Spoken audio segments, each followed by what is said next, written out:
Olha que palavra poderosa, meu irmão. Segundo o livro de Crônicas, capítulo de número 20, vai narrar uma das batalhas mais emblemáticas da Bíblia. Obrigado, senhora. Mais emblemáticas da Bíblia Sagrada. A batalha contra Josafá e todos os moradores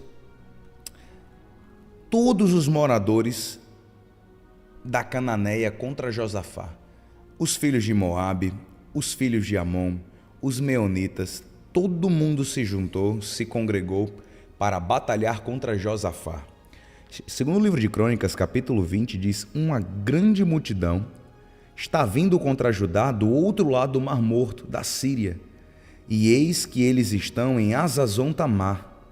Então Josafá temeu e decidiu buscar o Senhor e proclamou um jejum em todo Judá. Judá se congregou para pedir socorro ao Senhor. Também se congregou todas as cidades de Judá e veio todo tipo de gente buscar o Senhor. Josafá pôs-se em pé na congregação de Judá e Jerusalém, na casa do Senhor, e disse: ó Senhor, Deus de nossos pais, não és tu Deus nos céus? Não és tu que dominas sobre todos os reinos dos povos? Na tua mão está a força e poder, e não há quem possa te resistir. Ó nosso Deus, acaso não expulsastes os moradores dessa terra diante do teu povo Israel, e não deste para sempre a descendência de Abraão, teu amigo? Eles têm morado nela e edificaram um santuário ao teu nome, dizendo: se algum mal nos sobrevier, espada, juízo, peste, fome, nós nos apresentaremos diante deste templo e diante de ti, pois o teu nome está neste templo, e clamaremos a ti na nossa angústia, tu nos ouvirás e nos livrarás.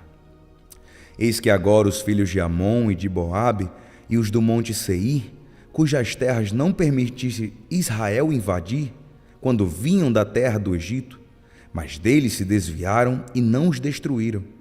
Eis que eles estão nos recompensando assim. Estão vindo para cá nos expulsar da propriedade que o Senhor nos deu como herança.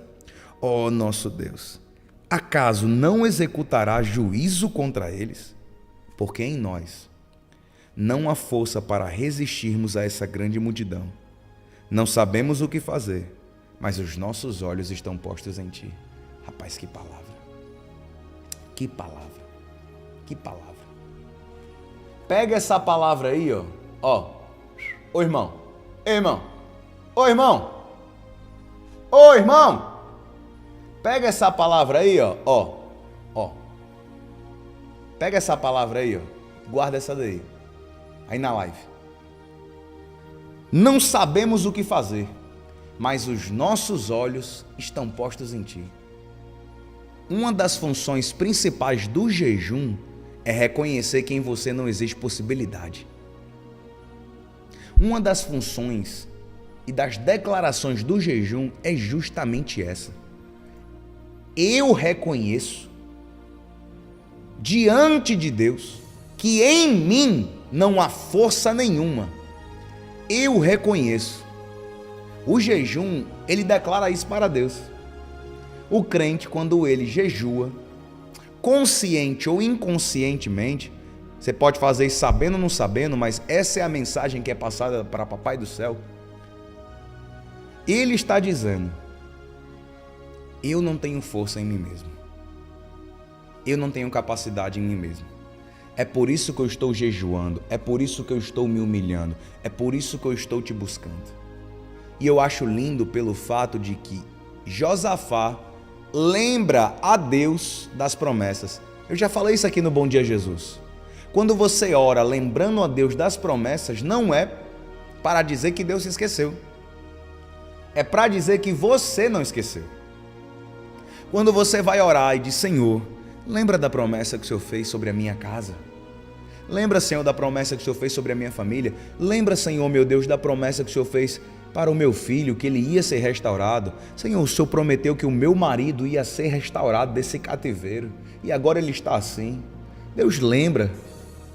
Senhor, não existe força em nós para para fazer nada, não existe socorro, não existe em nós capacidade nenhuma. Quando você lembra a Deus, não é dizendo que Deus está esquecido, é dizer: Senhor, eu lembro de cada palavra que o Senhor me disse e eu continuo crendo desde o dia que o Senhor falou. Rapaz, isso é muito forte. Só quem tem promessa de Deus aí, dá um glória a Deus aí. Só quem tem promessa de Deus, comenta aí. Qual é a promessa que Deus te fez? Comenta aí no chat, deixa aí nos comentários. Qual é a promessa que Deus te fez? Quando você em oração, o que Josafá disse? O Senhor prometeu que daria esta terra aos filhos de Abraão, teu servo, a descendência.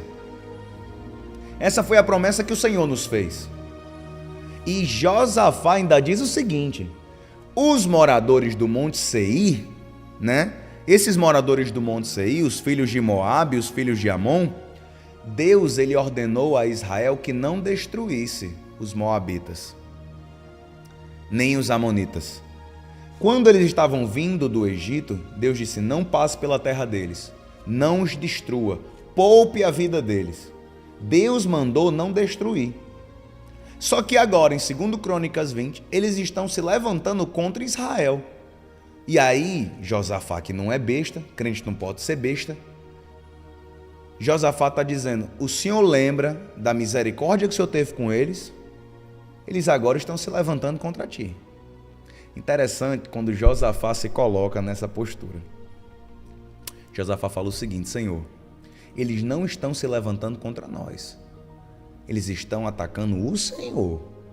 Isso é legal, né? O inimigo que se levanta contra o povo de Deus se levanta contra o próprio Deus. Saulo de Tarso nunca havia perseguido Jesus. Saulo não conhecia Jesus. Saulo perseguia os cristãos. Saulo nunca perseguiu Cristo. Ele perseguia os cristãos. Ele nunca tinha visto Jesus. Então ele perseguia quem seguia a Jesus, mas não sabia quem era Jesus. Só que quando Jesus aparece a Saulo no caminho de Damasco, o Senhor Jesus fala para Saulo: Saulo. Saulo, cai no chão. Quando Saulo cai no chão, ele olha e diz: Senhor, quem és tu? Aí Jesus diz: eu sou Jesus, Saulo, a quem você persegue. Rapaz, quer dizer que todas as vezes que Saulo perseguia um crente, ele estava perseguindo o próprio Jesus. Do mesmo jeito aqui, Josafá está dizendo: Senhor, eles estão vindo nos expulsar. Eles estão vindo contra o Senhor. Eles estão vindo contra ti. Que não foi o Senhor que nos deu essa terra? Então eles estão invalidando a sua promessa. O Senhor não vai fazer nada. Quando eu oro pela Igreja Pão da Vida, diante dos levantes, diante das dificuldades, eu oro e digo: Senhor, o Senhor não vai fazer nada não. A igreja é sua. A igreja não é do pastor Chico Chagas nem do pastor Gabriel, não. A igreja é sua. Olha o que está dizendo da sua igreja. Rapaz, Gabriel, vamos lá. Eu não vou falar de mim não, porque você já sabe a minha resposta. Gaciel, o que você faria? Sua esposa é Bruna, não é o nome dela? Se você visse outra pessoa perseguindo ou querendo afrontar a Bruna, você ia fazer o quê? Aí ia ver você valente, não ia não? Um cara no meio da rua desse um empurrão na sua esposa, você ia fazer o quê? Você nem lembrava que era crente, né, irmão? Fechava a mão toda. Era desse jeito. E você está coberto de razão. Coberto de razão. Se viesse contra a sua esposa, meu amigo, olha, fechava a mão aqui, em nome do Pai, do Filho e do Espírito Santo, amém. Tuco. Mira embaixo do queixo que o cara paga na hora, com toda a sua força. Era o que todo homem deveria fazer. Todo homem deveria fazer. Aí você pensa: vai mexer com a noiva de Cristo? Se mexe com a sua esposa, você já fica doido. Imagina mexer com a noiva de Cristo. A noiva de Cristo. Aí, meu irmão, aí é boca quente, viu? E o que é que Josafá fala?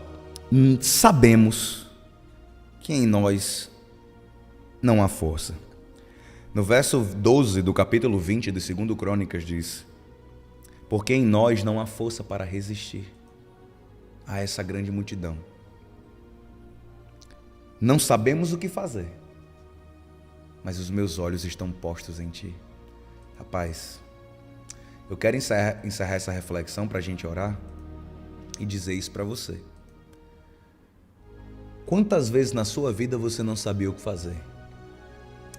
Quantas vezes na sua vida você não sabia o que fazer? E aí? Mas a Bíblia diz: os nossos olhos estão postos em Ti.